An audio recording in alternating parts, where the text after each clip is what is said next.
Chicken rice, a dish commonly consisting of rice cooked in chicken broth and served with steamed or roasted chicken, can impact blood sugar levels depending on how it is prepared and consumed.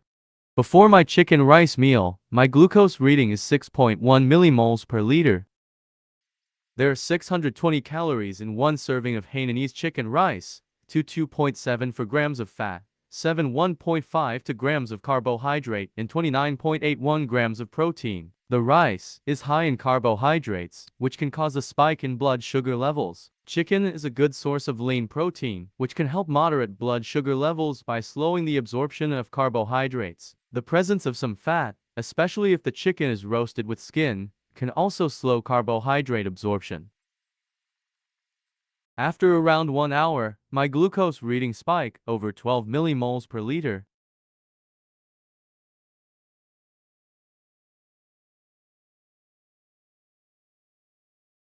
According to the blood glucose chart, any reading higher than 11 millimoles per liter is in the diabetes range.